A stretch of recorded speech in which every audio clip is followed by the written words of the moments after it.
already showed you what they look like. Now let's talk about what they've actually done. Because one of these women built something, and the other one, we're going to get into that. Two women, two White Houses, one resume you can hold up in a courtroom, and one that needs a lawyer just to explain how she got into the country. I'm not here to be petty. I was already petty in the short. You saw that. This is the part where we slow down and actually look at the record. Because when you line these two up on paper, side by side, it stops being funny real fast. One of them earned everything she walked in with. The other one, the receipts tell a very different story. And one of those receipts has Jeffrey Epstein's name on it. Yeah, we're going there. Stick around. Let's start with the basics. Michelle Obama, Princeton University, 1985, cum laude. Harvard Law School, 1988. She didn't just get in, she finished, with honors. Then she went to work as a corporate attorney at a real firm, ran a nonprofit, worked hospital administration in Chicago, and built an actual career before she ever set foot near the Oval Office. Melania Trump studied architecture in Slovenia for about a year. Then she left to model. No degree. CBS News pulled the university's own public records to check. Nothing there. Not a rumor, not a clerical error. The school has no record she ever finished. She claimed on the campaign trail that she had a degree. The record says otherwise. And she still got the visa they nicknamed after Einstein. Real quick before we go further, if you're finding this useful, hit that subscribe button and drop a comment below. Tell me what you think about all of this, because I want to know. And if you caught the short before this video, you already know where this is going. If you didn't, go check it out after this. The link is right there. Now, back to this visa. The EB-1, Extraordinary Ability. To qualify, you need to check 3 boxes out of 10, then pass a final review that is basically a judgment call by an immigration officer. That's it. No IQ test. No Nobel Prize required. Melania checked her boxes with a nude GQ cover and a Sports Illustrated swimsuit spread.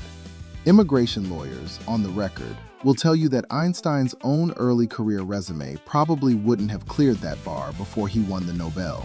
They'll also tell you who else did clear it. A classical music whistler. President of a national whistling association with exactly 10 members.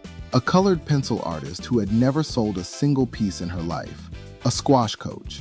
An instructor who teaches magicians. I am not making any of this up. So no, she is not some uniquely brazen exception. She is Ho, ho, ho! Merry Christmas! one name on a list that should embarrass the entire immigration system. But one other name on that list is worth mentioning. A Playboy Playmate of the Month, dating a much older, much wealthier man, got the same visa around the same time Melania did. Notice the pattern? A sitting member of Congress did.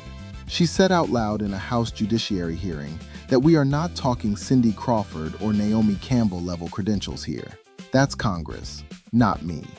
And while we're talking about what got her into this country, let's talk about what else she brought with her. Because before she was the First Lady of the United States, Melania Knauss was a working model. And the work is still out there. British GQ, Sports Illustrated, other shoots that surfaced in 2016 when the New York Post ran them. Topless, nude, on the record, in print, publicly available. Now, I'm not here to shame anyone for their past. That's not the point. The point is the contrast. The Trump campaign ran on family values, Christian conservative messaging, and a very specific image of what the White House should look like. And the woman standing next to him at every rally had a British GQ cover that tells a completely different story. Nobody asked about it. Nobody pressed it. But if Michelle Obama had a single photo that looked anything like what's sitting in the Melania archive, we both know that's all anyone would have talked about for 4 years straight. Now, Jeffrey Epstein. I want to be straight with you about where the evidence actually stops, because that's how I do this. I'm not Tasha K. I'm not TMZ. I deal in what's documented, and I'll tell you when I'm stepping outside that line. Here's what's documented. Epstein and Trump were close. Photos, phone records, shared social circles through the late 1980s into the mid-2000s. There is a photo of Trump, Melania, Epstein, and Ghislaine Maxwell together at Mar-a-Lago, dated February 2000. That photo is real. That's 2 years after Melania says she met Trump, and it puts all four of them in the same room, smiling. Now here's the claim. Jeffrey Epstein told people at some point before his arrest that he introduced Melania to Trump, that he knew her first. Cute story, except the man who actually says he made that introduction is still alive and has a name. Paolo Zampoli, the modeling agent who brought Melania to New York. He says he's the one who said Melania meet Donald at a party in 1998. He said it on the record more than once and volunteered to say it to Congress. So the only person backing Epstein's version is Epstein, a man who also told reporters he was a top 50 model on the side. I wouldn't trust that man to tell me what he had for breakfast, let alone who introduced who at a party 25 years ago. The lies linking me with the disgraceful Jeffrey Epstein need to end today.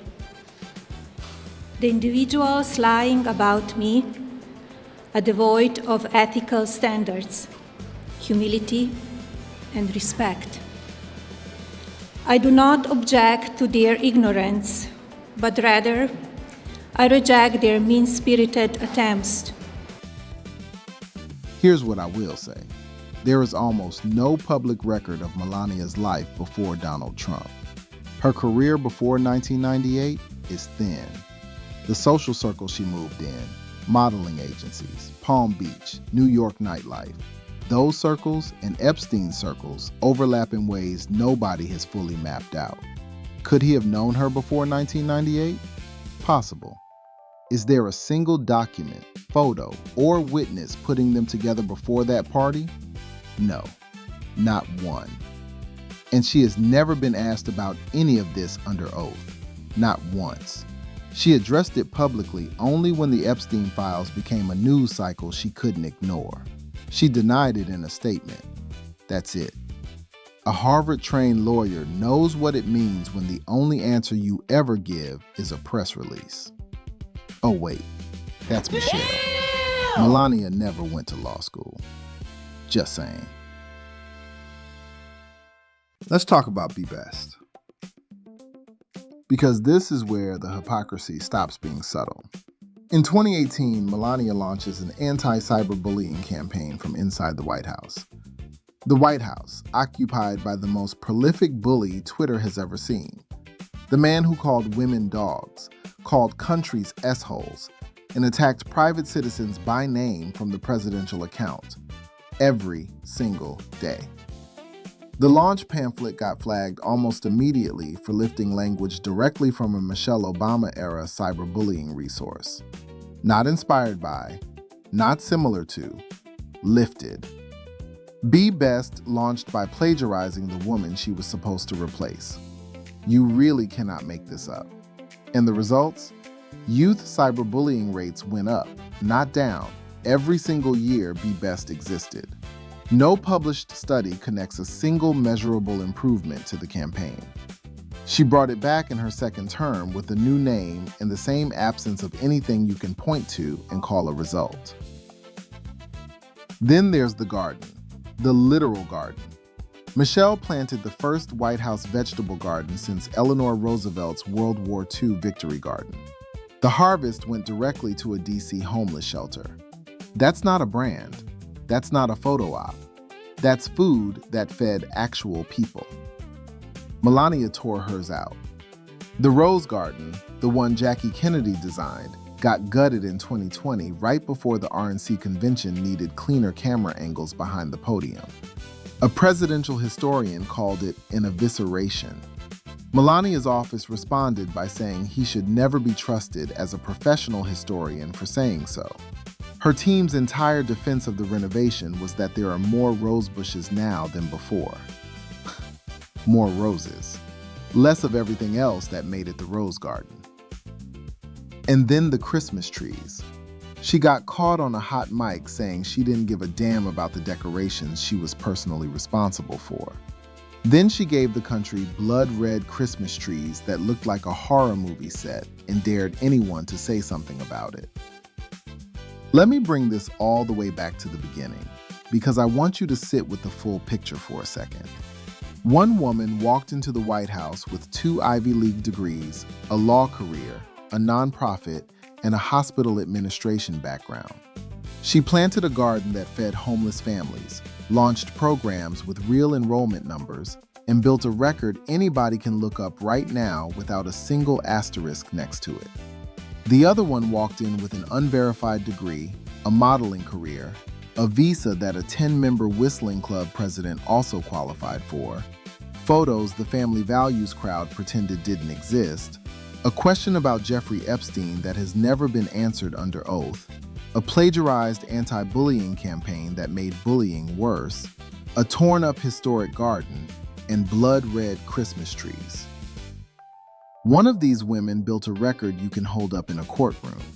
The other built a record that needs a publicist, a lawyer, and a press release just to keep standing up. Make of that what you will. I already have. Like, comment, subscribe, and share. Thank you.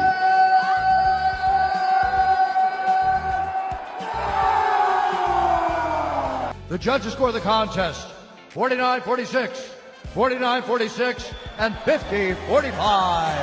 For the winner by unanimous decision,